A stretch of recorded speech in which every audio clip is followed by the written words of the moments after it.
Bismillahirrahmanirrahim. Assalamualaikum warahmatullahi wabarakatuh.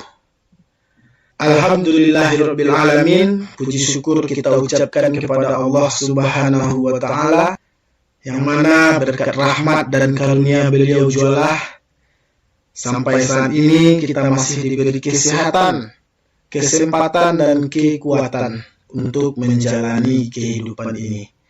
Sehingganya kita semua bisa melaksanakan pembelajaran pada saat ini. Kemudian selawat berangkaikan salam kita mohonkan kepada Allah agar senantiasa tercurah kepada baginda Rasulullah Sallallahu Alaihi Wasallam. Kita akan melaksanakan pembelajaran pada kesempatan ini, yaitunya pelajaran akidah akhlak untuk Ananda kelas 8 semester 1. Ini adalah pertemuan ke-8 yang mana materinya adalah menghindari perilaku tercela, ananiah, putus asa, ghadab, dan tamak. Sebelum kita ke materi, ada kompetensi dasar yang harus Ananda ketahui. Kompetensi dasarnya adalah memahami pengertian, dalil, contoh, dan dampak negatif sifat ananiah, putus asa, ghadab, dan tamak. Kemudian selanjutnya yang harus Anda ketahui adalah indikator dari pencapaian kompetensi yang tadi.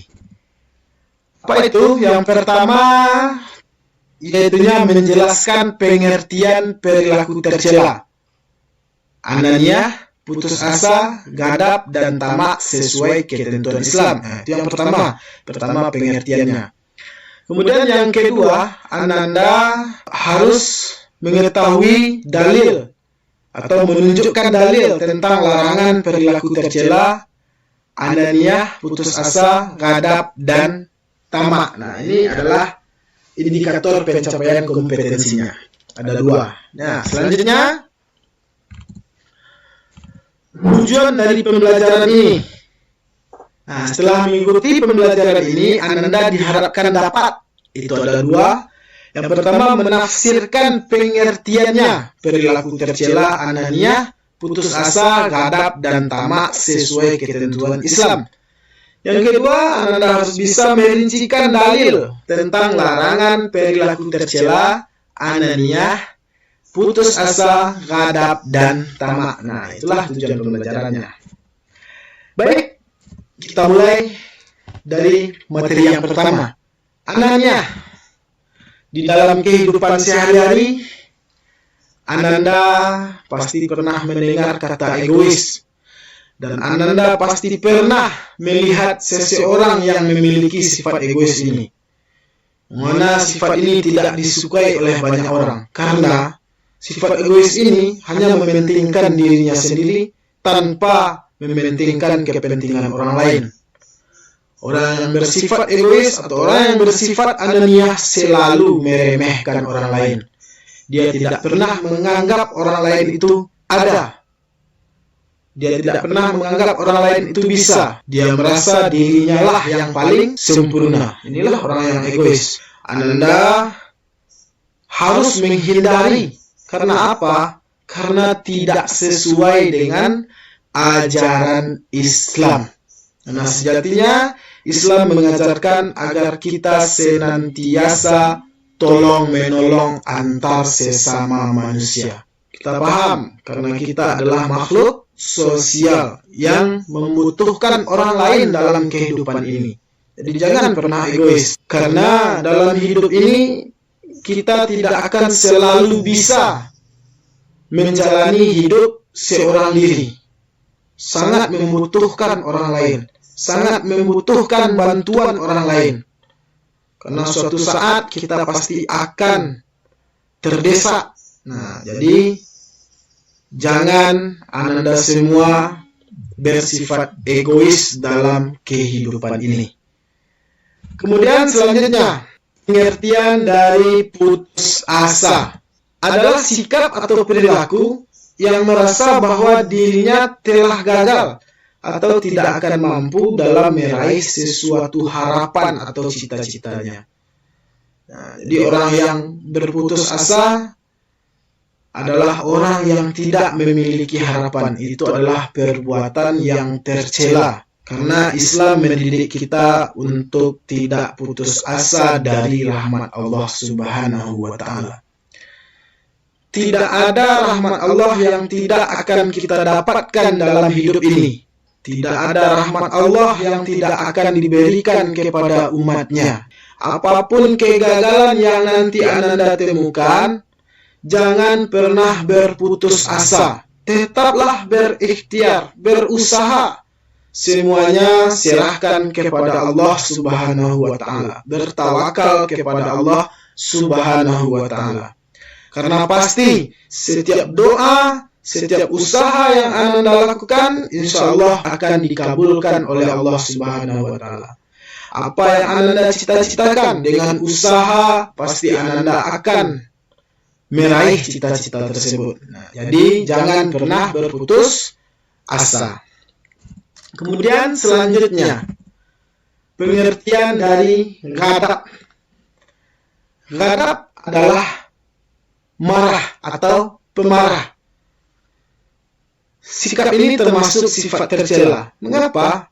Karena marah itu bersumber dari setan. Setan yang merasuki benak pikiran manusia, sehingganya seseorang tersebut atau manusia tersebut tidak bisa mengendalikan atau mengontrol dirinya. Terjadilah perselisihan. Orang yang suka marah sering berselisih di dalam hidupnya. Ananda, tentu kita semua harus pandai-pandai mengendalikan diri agar tidak mudah marah kepada orang lain. Berusaha sabar, jaga emosi, kontrol diri Ananda semuanya. Agar kehidupan kita terbebas dari pertikaian. Orang yang menahan amarah merupakan salah satu ciri orang yang muttaqin. Nah, ini adalah pengertian dari ghadab. Kemudian selanjutnya, pengertian dari tamak. Tamak itu adalah rakus. Rakus tidak pernah puas dengan apa yang sudah didapat.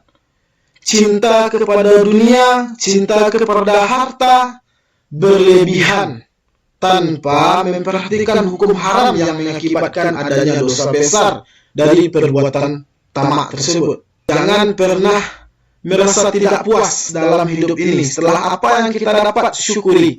Karena sifat tamak akan menjerumuskan kita ke dalam bahaya riya. Dan juga akan mencabut keindahan beribadah kepada Allah. Yang pada akhirnya akan menjadi hamba yang mengabdi kepada makhluk setelah Allah. Mereka akan berbuat syirik karena demi mendapatkan harta. Mereka akan melakukan segala cara untuk menyampaikan maksud dan tujuannya mendapatkan harta tersebut. Apapun yang sudah Ananda dapatkan nantinya, jangan pernah tamak, jangan pernah rakus, karena ini adalah perilaku tercela. Nah, itulah pengertian dari namanya putus asa, ghadab, dan tamak. Sekarang kita lanjut ke dalil yang menjelaskan tentang ananiyah, putus asa, ghadab, dan tamak. Yang pertama, ananiyah. Nah, untuk ananiyah, mari kita sama-sama melihat Al-Quran. Ananda buka Al-Quran surat Luqman ayat 14. Sengaja tidak Bapak tuliskan dalilnya di sini, ayat Al-Qurannya di sini, agar Anda bisa membuka dan membaca Al-Quran. Bismillahirrahmanirrahim. Wala tuso'ir khaddaka linnas. Artinya, dan janganlah kamu memalingkan mukamu dari manusia karena sombong. Wala tamsi fil ardi maroha. Dan janganlah kamu berjalan di muka bumi dengan angkuh. Innallaha la yuhibbu kulla mukhtalin fakhur. Sesungguhnya Allah tidak menyukai orang-orang yang sombong lagi membanggakan diri. Nah, inilah Al-Quran Surah Luqman ayat 18 yang menjelaskan tentang ananiyah. Kemudian selanjutnya dalil yang menjelaskan tentang putus asa. Anda buka Al-Quran Surat Yusuf ayat 87. Ya bani yashabu fatahassasu min Yusufa wa akhihi. Hai anak-anakku, pergilah kamu, maka carilah berita tentang Yusuf dan saudaranya, wa akhi dan saudaranya. Wala tai'asu min rauhillah, dan jangan kamu berputus asa dari rahmat Allah. Innahu la yai'asu min rauhillahi illa qaumul kafirun. Sesungguhnya tiada berputus asa dari rahmat Allah melainkan kaum kafir. Dijelaskan dalam surat Yusuf ayat 87, dilarang bagi kita semua untuk berputus asa dari rahmat Allah, karena rahmat Allah senantiasa ada untuk umatnya. Kemudian yang selanjutnya dalil tentang adab. Anda buka Quran surat Ali Imran ayat 134. Allazina yunfikuna fis sarai wad darai wal kazimin, yaitu orang-orang yang berinfak baik di waktu lapang maupun sempit, dan orang-orang yang menahan amarahnya dan memaafkan kesalahan orang lain. Wallahu yuhibbul muhsinin, dan Allah mencintai orang-orang yang berbuat kebaikan. Nah, jadi Anda harus menahan amarah, karena ini sudah dijelaskan dalam surat Ali Imran ayat 134. Dan juga harus memaafkan kesalahan orang lain. Jika ada orang melakukan kesalahan, jangan pernah marah. Selalu sabar, maafkan kesalahan orang lain tersebut. Kemudian yang terakhir, dalil tentang tamak dalam Quran surat Al-Munafikun ayat 9. Ya ayyuhallazina amanu, hai orang-orang yang beriman, la tulhikum amwalukum wala auladukum an zikrillah. Janganlah harta bendamu dan anak-anakmu melalaikan kamu dari zikrillah, mengingat Allah. Jadi jangan pernah harta yang ada pada diri kita saat ini jangan dijadikan sebagai alat untuk melalaikan mengingat Allah. Wa may yaf'al zalika faulaika humul khasirun.